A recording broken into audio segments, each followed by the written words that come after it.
그 여성은 오늘도 보였습니다. 꼿꼿한 자세와 안정적인 걸음걸이가 보는 사람으로 하여금 믿음을 주는 구석이 있었습니다. 수수한 복장에 목에 두른 스카프가 멋있어 보였습니다.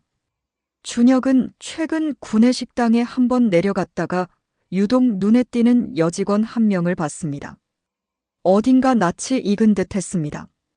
언제였는지 만나본 얼굴이었습니다. 오늘도 일부러 구내식당에 왔습니다. 그 여직원을 볼 수 있을 것 같았습니다. 역시 나타났습니다. 회식을 받기 위해 줄을 서 있는 모습에서 약간의 긴장감이 느껴졌습니다. 어느 부처 누구인지 모르겠으나 신입사원인 듯 했습니다. 식사를 하는 내내 그 여직원을 관찰했습니다. 밥 먹는 모습이 깔끔했습니다. 사장이 구내식당에 왔다고 직원들이 다소 경직돼 있을까 싶어 식사를 빨리 했습니다. 김 비서가 말을 했습니다. 사장님, 아는 직원이 계십니까? 응, 어디선가 본 듯한 얼굴이라 자꾸 떠오르네. 누구를 말씀하시는지요? 세 번째 식탁 왼쪽에 있는 여직원이네. 어느 부서인지 인사과에서 서류 좀 가져와 보게. 네. 준혁은 식사 후 곧바로 사장실로 들어갔습니다. 최근 그 여직원을 보고 나서부터 준혁은 아득한 기억 저편 너머로 결코 잊을 수 없는 얼굴이 더욱 가슴에 사무쳤습니다. 28년 전 준혁은 아버지의 반대를 무릅쓰고 한 여성을 사랑했습니다. 당시 준혁은 미국 유학을 포기했습니다. 아버지는 준혁이 하루속히 미국 유학을 끝마치고 사업을 이어가 줄 것을 간절히 바라고 있었습니다. 그러나 준혁은 회사보다 그 여성을 사랑했습니다. 그 여성은 보잘데기 없는 집안과 편모스라였습니다. 이 여성의 어머니는 팔자가 기구하여 일찍이 남편을 잃고 젊은 날부터 시장통에서 좌판을 하며 그 여성을 키웠습니다. 자녀를 올바르게 키우기 위해 억척같이 일했고 또 일했습니다. 그런 어머니의 영향을 받아 여성은 어린 나이 때부터 어머니의 장사를 도와가며 독학으로 대학을 들어가 우수한 성적으로 졸업을 했습니다. 대학 4학년 때 당시 군대에서 제대한 복학생 준혁을 만나 사귀게 되었습니다. 그러나 준혁의 아버지는 건강상 시급히 회사를 물려줘야 할 시기였습니다. 회사 내부의 지분 다툼이 친인척 간의 파벌 갈등으로 전개되어 복잡한 양상이었습니다. 자칫 평생을 바쳐 이뤄낸 회사를 남에게 빼앗길 수도 있었습니다. 그런 마당에 준혁이 미국 유학을 마다하고 그것도 여러모로 부족한 집안의 여성과 교제한다는 건 있을 수 없는 일이었습니다. 미국에서 경영학 유학이 준혁이 아버지의 사업을 물려받을 전제 조건의 하나였습니다. 아버지의 회사는 미국 현지의 밀접한 파트너 기업이었습니다. 미국식 경영 방침을 조건으로 하는 기업 승계 절차는 복잡했고 지분 다툼으로 친인척 간의 원수가 되어가고 있었던 급박한 때였습니다. 그 막중한 역할을 해야 할 준혁이 보잘것없는 집안의 여성에게 빠져 헤어나질 못한다는 비난을 받게 되었습니다. 당시 준혁의 아버지는 거의 시한부 삶을 살고 있었기 때문에 2년간의 유학 기간까지 무사히 견뎌낼지도 미지수였습니다. 준혁은 가족들의 기대와 권유에도 불구하고 그 여성을 버릴 수가 없었습니다. 그러던 어느 날 아버지는 그 여성을 따로 만나 집안과 회사 상황을 설명하면서 아들과 헤어질 것을 종용했습니다. 그 여성은 깊이 생각하여 준혁의 아버지가 바라는 대로 준혁이 회사를 경영해 나가길 바랬습니다. 자신처럼 사업에 도움도 안 되는 집안과 혼사를 맺는 것은 준혁의 앞날을 가로막는 일이라고 판단했습니다. 그렇게 하여 어느 날 그 여성은 소리 소문 없이 어디론가 떠나버렸습니다. 준혁은 당시 깊은 시름에 빠져 고통받았습니다. 그러나 생명을 놓고 회사를 지키려는 아버지의 뜻을 저버릴 수도 없었어 결국 눈물을 흘리며 미국 유학길에 오르게 되었습니다. 그리고 지금 준혁은 그 회사의 대표이사로 취임하여 현재에 이르고 있는 것입니다. 인사과장이 서류철을 들고 대표이사실에 들어왔습니다. 사장님, 박수진 씨 인사기록부입니다. 별도 지시 말씀 계시면 조치하도록 하겠습니다. 아니에요. 그냥 인사부만 볼게요. 일 보세요. 준혁은 인사기록부에서 가족란을 확인했습니다. 어머니, 정미숙 55세. 준혁은 그만 다리가 풀려 휘청거렸습니다. 자리에 앉아 다시 확인했습니다. 맞았습니다. 미숙. 그 여인이었습니다. 준혁의 첫사랑 미숙이었습니다. 아버지의 사업을 승계하기 위해 미국 유학길에 오르느라 헤어진 여인이었습니다. 그렇다면 박수진 양은 혹시 그러나 예단할 수 없었습니다. 너무 오랜 세월이 지나 무엇이든 확실할 수 없었습니다. 준혁의 가슴은 터질 듯이 뛰었습니다. 머릿속에는 잊혀진 기억들이 소환되고 있었습니다. 가슴 한편이 아련해지고 애틋합니다. 그동안 어떻게 지냈을까? 이 험한 세상, 얼마나 고통스러웠을까? 넉넉지 못한 집안 형편을 잘 알고 있었기에 가슴이 찢어질 듯 아픕니다. 미숙의 어머니도 홀몸으로 시장에서 고생하며 사셨던 것으로 아는데 그의 자식인 미숙 역시 그렇게 험한 세월을 살았을 것을 생각하니 극심한 자괴심에 빠졌습니다. 회사 일도 잡히질 않고 식사도 할 수가 없었습니다. 한동안 미숙을 찾느라 그 얼마나 길고 긴 터널을 지나왔는가. 하다못해 일본과 미국 교포들에게까지 수소문을 했습니다. 번번이 헛수고라는 걸 알면서도 아직까지 찾고 있었습니다. 미숙을 찾느라 준혁은 아직까지 결혼을 하지 않고 기다리고 있었습니다. 외롭고 쓸쓸할 때에도 미숙을 그리며 견뎌냈습니다. 언젠가는 이뤄지리라 확신했습니다. 박수진은 입사한 지 2년차 계약직이었습니다. 오늘도 맡겨진 일들이 산적해 있었습니다. 그 중에는 단순 노동인 서류 파기하는 작업이 제일 고되었습니다. 직원들이 파기할 서류를 박스에 모아놓으면 계약직인 수진이 파쇄기에 넣어 파쇄를 하고 파쇄된 쓰레기를 마대자루에 다시 퍼넣어 청소 차량 위에 올려놔야 일이 끝게 됩니다. 2시간에 걸쳐 그 일을 하고 나면 얼굴은 땀으로 범벅이 되었습니다. 그런 과정을 거의 2, 3일에 한 번씩 하고 있습니다. 그래도 누구한테 하소연도 할 수 없었습니다. 직원들은 계약직과의 거리를 많이 두고 차별화를 했습니다. 구내 식당에 식사를 가서도 계약 직원들은 따로 식사를 할 정도로 차별이 심했습니다. 특히 김 부장은 수진을 비롯해 계약 직원들을 인격적으로 모멸감을 주어 견디지 못하는 직원까지 생겼을 지경이었습니다. 수진 씨, 이건 오늘 중으로 기획안을 짜서 올리도록 해요. 그리고 어제도 보니까 보안 서류들 파쇄가 덜 되어 있던데 자칫 우리 부서가 보안에 걸려 감점받을 수 있어요. 신경 바짝 써야 해요. 네, 죄송합니다. 어머, 이거 미안해서. 이것도 오늘 중으로 해야 하는데 내가 다른 프로젝트 건으로 바빠서 그러니까 수진 씨가 좀 해줘요. 부탁해요. 부서 직원들의 차별은 업무뿐만 아니라 복지후생에서도 벌어지고 있었습니다. 체육회 때 정규직한테만 체육복이 나오고 계약직들은 각자 구입한 추리닝을 입어야 했습니다. 수진이 근무하는 부서에는 수진 이외에 또 한 명의 계약 직원이 더 있습니다.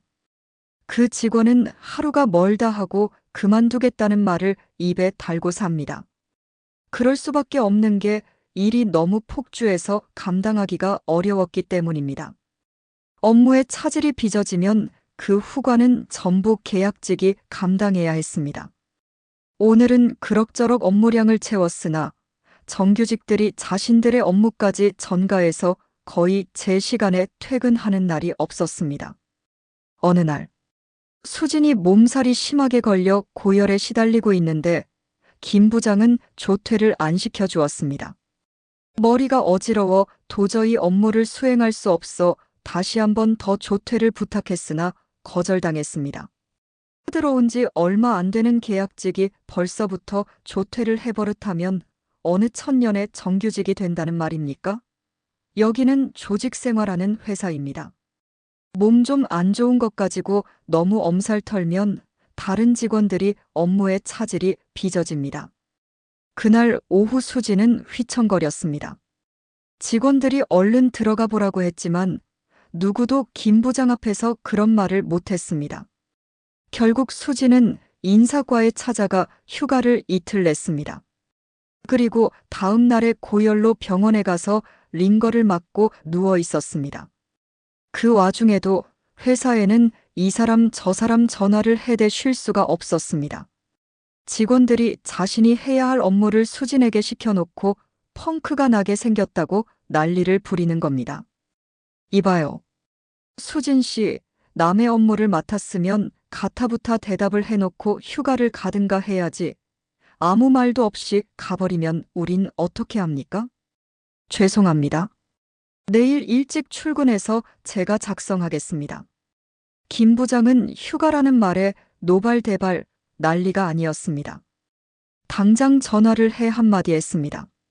수진 씨, 여기가 뭐 하는 곳인지 잊었습니까?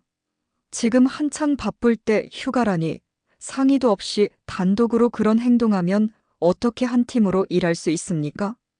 그렇지 않아도 삭신이 쑤시고 열이 차올라 머리가 띵한데 윗사람들까지 나서서 복가되니 눈물이 안 나올 수가 없었습니다. 김 부장은 수진이 울면서 죄송하다고 해서야 전화를 끊었습니다. 그렇게 생활해온 지 어언 2년 차, 정확히는 1년 6개월째였습니다. 김 비서, 박수진 양을 불러줘요. 수진은 사장실에서 자신을 찾는다는 말에 의아했습니다. 신입사원 그것도 계약 직원을 사장님이 만날 이유가 없었기 때문이었습니다. 수진은 긴장된 표정으로 사장실에 들어갔습니다.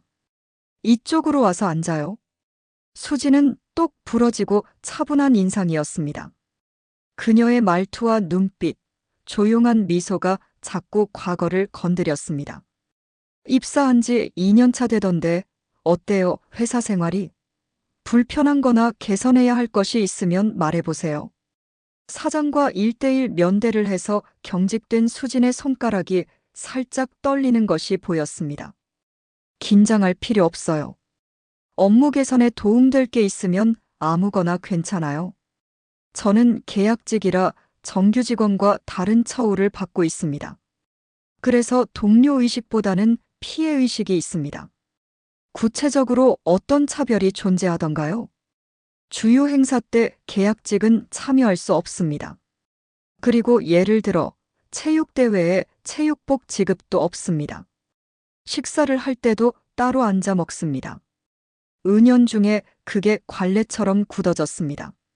업무량도 정규 직원들이 하던 일들을 전가해서 늘 남의 업무 뒤치다꺼리 하기에 급급합니다.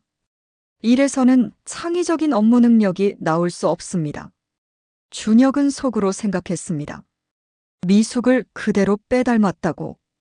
콩 심은 데 콩 나고 팥 심은 데 팥 난다는 말이 틀리지 않았습니다. 자기 주장을 간단명료하게 하는 거나 감정을 억제하면서도 설득력 있는 태도는 미숙과 너무도 흡사했습니다. 그렇군요. 그동안 힘든 일들이 많았겠군요. 지적한 것을 어떻게 조치해야 하는지에 대해선 서면으로 보고서를 만들어 수일 내로 사장 비서실에 직접 제출하세요. 네, 알겠습니다. 수진의 눈매, 미소, 분위기. 전부 미숙과 닮아 있었습니다. 첫사랑의 기억이 꿈결처럼 되살아났습니다. 참, 그리고 사적으로 묻는 것인데 인사 서류에 보니 아버님은 안 계시는 것으로 돼 있던데 아버지에 대해선 어머니한테 듣지를 못했습니다. 그럼 수진 양은 아버지에 대해 뭐 기억하고 있는 거 없나요? 어릴 적 기억에는 아버지가 있었을 것 아닙니까? 이상하게 아버지에 대한 기억이 하나도 없습니다. 그 말에 준혁은 기대와 희망 같은 걸 느낄 수 있었습니다. 준혁은 고개를 끄덕이며 짐짓 아무렇지 않은 듯 했지만 알 수 없는 감정이 가슴 한켠을 파고들었습니다. 그래, 어머니는 건강은 괜찮으신가요? 최근 들어 관절염이 심해 고생하고 계십니다. 많이 걸을 수가 없어서 답답해 하십니다. 준혁은 마음이 찢어지는 듯한 고통을 느꼈습니다. 어릴 적부터 고생이 늙어가면서까지 계속되고 있는 것에 죄책감이 들어 견딜 수가 없었습니다. 준혁이 찻잔을 잘못 잡아 커피를 흘렸습니다. 당황했던 것입니다. 미숙의 형편을 듣고 너무 가슴이 아픈데 티를 안 내려고 했다가 실수를 했습니다. 수진이 나가고 나서 한동안 준혁은 얼굴을 숙이고 흐느껴 울었습니다. 자신도 모르게 눈물이 나왔습니다. 오랜 세월 단 하루도 잊지 않았던 사랑이었건만 그 숱한 세월을 고생만 했을 것이라 생각하니 미숙이 너무도 가련했습니다. 흐느낄 때마다 준혁의 어깨가 들썩였습니다. 수지는 사장실을 나와서도 아직도 정신이 혼미했습니다. 자기 같은 계약직을 사장실로 불러 회사 생활에 대해 자상하게 물어봐주는 사장에 대한 존경심이 일었습니다. 이전에도 선배 직원들한테 들은 바 있었습니다. 사장님이 직원들을 무척 아끼고 복지 후생에 신경을 많이 쓰신다는 말을. 직접 겪어보니 직원들이 왜 사장님을 믿고 따르는지 이해가 되었습니다. 그러면서 마음 한구석에선 이상하다는 느낌도 버릴 수가 없었습니다. 자신을 앞에 두고 오히려 사장님이 뭔가 긴장한 것 같았기 때문이었습니다. 그것은 육감적으로 느낄 수 있었습니다. 사장님은 어머니에 대해 물을 때 특히 당황해 보였습니다. 회사 소문에는 사장님이 첫사랑을 못 잊어 아직까지 결혼도 안 했다는 것입니다. 그런 로맨틱한 사연이 있는 줄 몰랐습니다. 보는 사람한테는 로맨틱할 수 있어도 당사자들에게는 세상 그 무엇보다 고통스런 일일 겁니다. 수진이 사장님에 갔다 왔다는 말을 들은 김 부장은 뭔가 안이 꼽다는 투로 수진에게 비아냥거렸습니다. 사장님도 한가하신가 봐. 계약직들하고 면담을 하시고 그럴 것이면 정규 직원들에 대해서도 1:1 면담을 해주시던가. 하긴 형식상 계약직들과 잘 어울리는 사장님이라고 하면 대외적으로 나쁜 이미지는 아닐 테니까. 사보의 대문짝만큼 크게 나오겠군. 그 말을 들은 수지는 아무리 참으려 해도 참을 수가 없었습니다. 사장님은 아까 진지했으며 특히 수진의 어머니 얘기할 때는 그 표정이 너무 심각해 보였습니다. 그런데 김 부장이 직원들 앞에서 사장님을 비아냥거리며 설치는 걸 보니 우라가 치밀었습니다. 부장님, 제가 비록 계약직이라 해도 엄연히 여기 회사 직원입니다. 직원들의 고충을 들어주시는 사장님을 웃음거리로 만드는 것은 지나친 처사라고 봅니다. 원래 사장님보다 부장님이 그런 면담을 더 잘해주셨어야 마땅한 것 아닙니까? 부장님은 오로지 직원들 나무라는 것에만 관심이 있는 듯합니다. 그동안 다른 것은 제가 다 참았으나 이번 일로 사장님까지 웃음거리로 만드는 부장님 행동은 정말 도리가 아니라고 생각합니다. 일순간에 부서 직원들은 숨도 쉴 수 없을 만큼 긴장해서 누구도 한마디 할 수 없었습니다. 누구보다 김 부장은 평소 우습게만 봤던 수진으로부터 한 방 먹고는 수치감에 어쩔 줄 몰라 했습니다. 김 부장에 대한 수진의 따끔한 지적을 속으로는 박수를 보내는 직원들도 꽤 있었습니다. 반면에 일부 직원들은 계약직이 너무 설친다는 이유로 수진을 시기하기도 했습니다. 준혁은 지금 당장 미숙에게 달려가고 싶었습니다. 그러나 너무 급작스런 만남으로 인해 혹시 만에 하나라도 자신이 보지 못한 다른 형편이 있었던 것은 아닌가 좀 더 깊이 알아보기로 했습니다. 이제 간신히 손 안으로 들어온 첫사랑을 다시는 놓치고 싶지 않았기 때문이었습니다. 준혁은 김비서를 불렀습니다. 김비서는 입사 몇 년 차인가? 저는 5년 차 되었습니다. 5년이면 이제 회사 시스템을 어느 정도 파악할 수 있는 기간이겠군. 아닙니다. 아직 멀었다고 봅니다.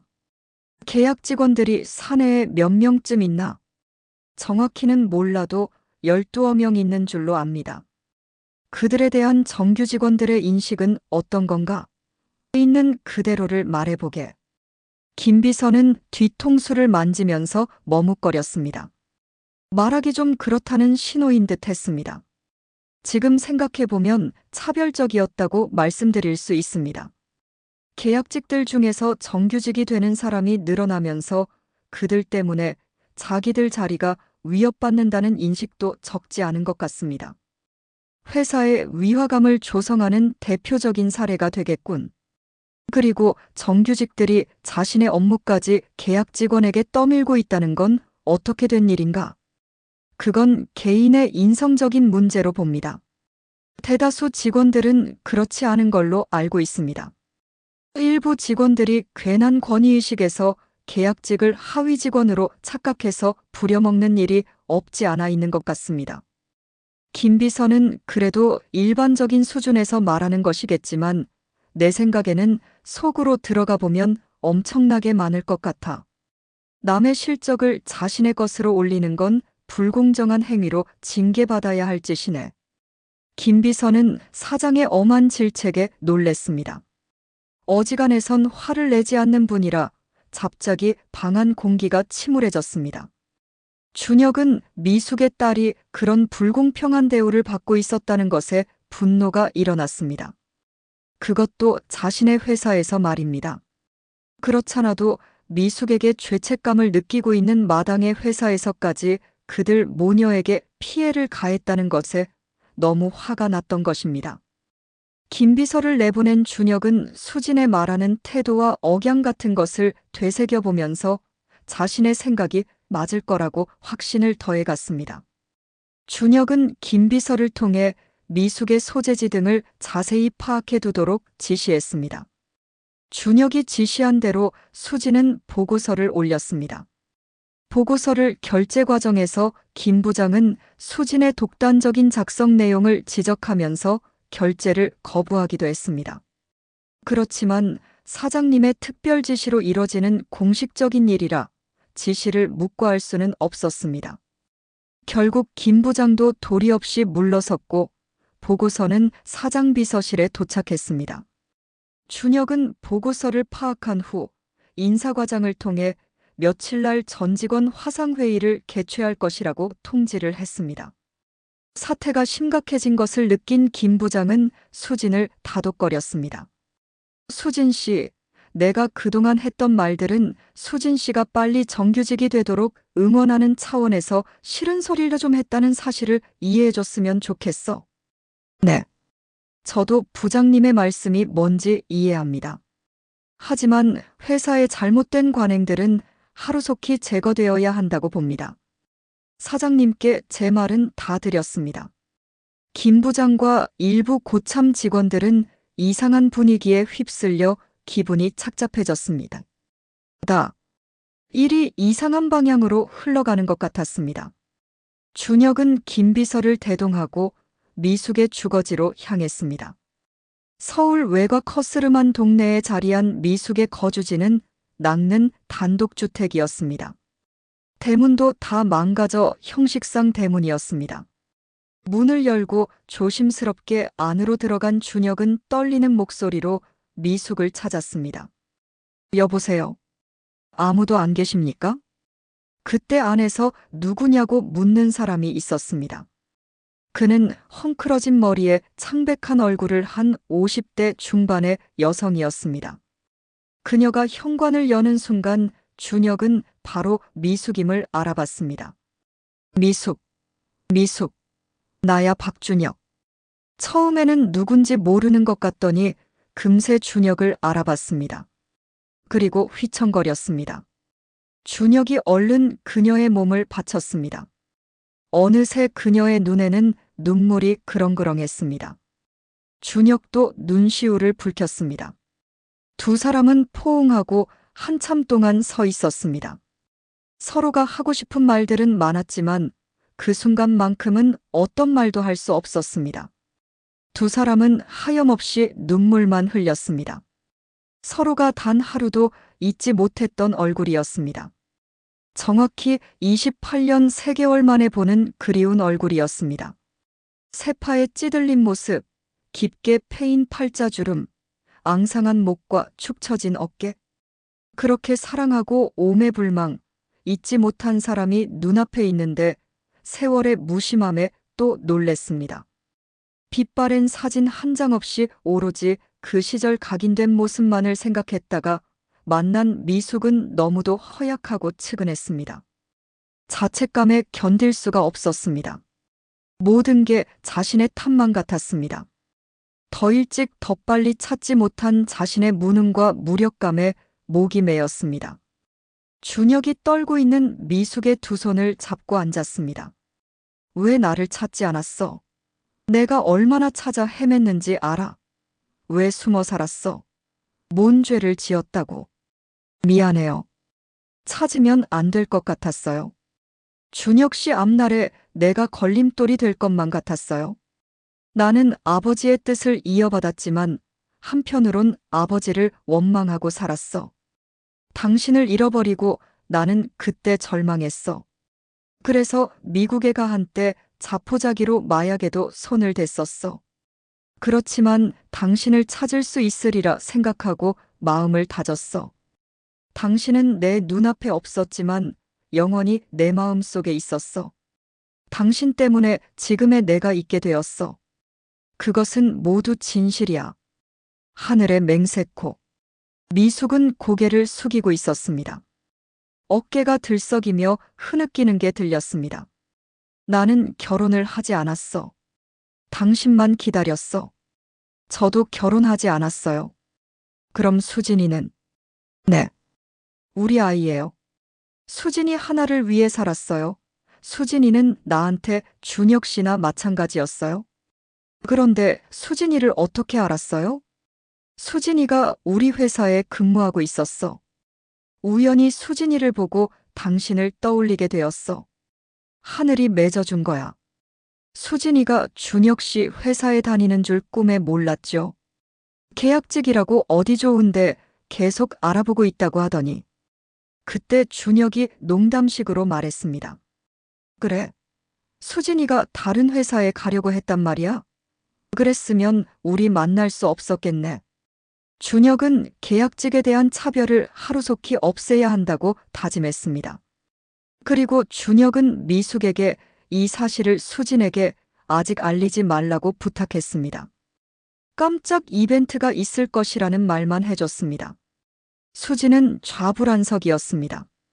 보고서를 사장실에 올려놓고부터 김 부장의 눈치를 더 보게 되었습니다. 말끝마다 계약직이란 소리에 진절머리가 났지만 그렇다고 당장 다른 회사에 갈 준비가 안 되었습니다. 그렇지 않아도 수진은 더 이상 이 회사에 버틸 수 없다고 판단을 했습니다. 특히 김 부장과 2~3명 직원들은 수진을 너무 무시하고 모멸감을 줘 한시라도 빨리 떠나기 위해 다른 회사를 알아보고 있었습니다. 하지만 직장을 이직하는 게 그렇게 간단치 않다는 것에 수진은 좌절했습니다. 지금 당장 회사를 때려치면 엄마 약값부터 간단치 않았습니다. 수진이 그동안 극심한 차별 대우에도 회사를 다니게 된 건 엄마 때문이었습니다. 회사의 복지제도가 잘 되어 있어 병원 치료비 보조가 되었기에 수진은 직장을 그만둘 수가 없었습니다. 그렇게 마음이 갈피를 못 잡고 있을 때 마침 사장님이 불러 여러 사정을 듣고 보고서를 올리라고 하여 마지막 각오도 했던 일이었습니다. 자신이 그래서 잘리더라도 다른 계약 직원들의 처우 개선이 이뤄지길 바라는 심정이었습니다. 이제 보고서도 올린 마당이라 직원들 눈치 보는 것도 끝났다고 생각했습니다. 이직할 곳을 정하지 못했지만 하루하루가 가시방석이라 견딜 수가 없었습니다. 그래서 짐을 하나하나 정리하고 업무를 다 내려놨습니다. 박스에 개인 사물들을 담고 있는데 갑자기 사장님의 화상 대화가 열렸습니다. 전 직원들은 각자 책상 모니터를 켰습니다. 준혁은 미숙을 만나고 와 흥분된 마음에서 회사 개혁을 수진에게 맡기기로 했습니다. 그러다가 진정해서 각성했습니다. 인사를 함부로 하면 회사 근간이 흔들릴 수 있기 때문이었습니다. 준혁은 어쨌든 기분이 날아갈 것만 같아 마치 구름 위를 걷는 느낌이었습니다. 안녕하세요. 대표이사 박준혁입니다. 임직원 여러분의 노고에 먼저 감사드립니다. 제가 회사 경영권을 맡은 이래 오늘 처음으로 싫은 소리를 하게 될 것 같습니다. 부디 조직을 위한 충심으로 받아들이길 부탁합니다. 최근 우리 회사에서는 직원 간 이상한 위화감이 조성되고 있습니다. 그것은 바로 정규직과 계약직의 차별적인 대우입니다. 보이지 않게 상당히 많은 부분에서 차별이 벌어지고 있었습니다. 어떤 경우는 그 정도가 지나쳐 자신의 본분을 망각한 직원도 있습니다. 그때 김 부장이 헛기침을 하며 자세를 바로 잡았습니다. 사내 분위기가 상당히 긴장되고 있었습니다. 준혁은 말을 이었습니다. 자신이 맡은 업무를 계약 직원에게 떠넘기고 그 과실은 자신의 실적으로 챙기는 건 후안무치한 짓입니다. 그런 사람들은 조직을 갉아먹는 해충과 다름없습니다. 도둑놈 재발절인 격으로 몇몇 직원들의 얼굴이 시뻘겋게 되었습니다. 여러분, 회사는 여러분들의 가정을 먹여 살리는 조직입니다. 그런 조직에서 직원 간 간극을 만들어 위화감을 만드는 행위는 결코 용납될 수 없습니다. 지금 이 순간 자신이 해당되는지 스스로 판단하길 바랍니다. 오늘은 여러분께 저의 일신상 관련 사항을 말씀드리고자 화상회의를 하게 되었습니다. 저도 눈이 있고 귀가 있어서 다 듣고 있습니다. 제가 첫사랑을 못 잊어 결혼을 하지 않았다는 말은 네, 사실입니다. 그런데 오늘 그 첫사랑을 만났습니다. 직원들이 박수를 치며 환호했습니다. 여기저기서 축하한다는 말들이 이어졌습니다. 준혁의 눈시울이 다시 또 붉어졌습니다. 감사합니다. 이런 행운을 준 이 회사에 깊이 감사드립니다.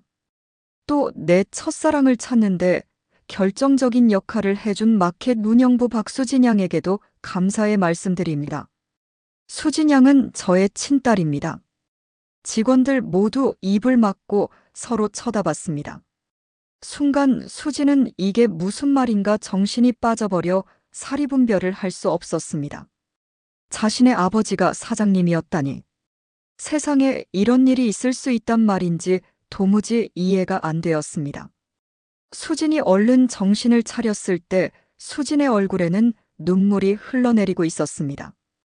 단 한 번도 불러보지 못했던 아버지라는 말. 그 아버지가 바로 이곳에 있었던 것입니다. 오늘 부로 박수진 양은 기획조정실로 인사발령을 냈습니다.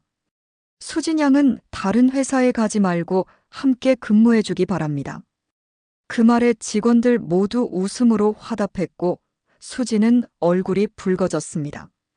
끝으로 특히 이 시간 이후부터 우리 회사에서 계약직에 대한 일체의 차별이나 차별적 행위는 금지합니다. 그것을 위반 시 징계 조치토록 하겠습니다. 아무쪼록 회사가 여러분의 안식처가 되기를 바랄 뿐입니다. 감사합니다. 김 부장의 안색이 백지장처럼 하얗게 되었습니다. 수진이 사장 딸이라니 김 부장은 모든 걸 체념한 듯 고개를 푹 숙였습니다. 직원들이 그런 모습을 쳐다봤습니다. 의상 사연은 여기까지입니다. 감사합니다.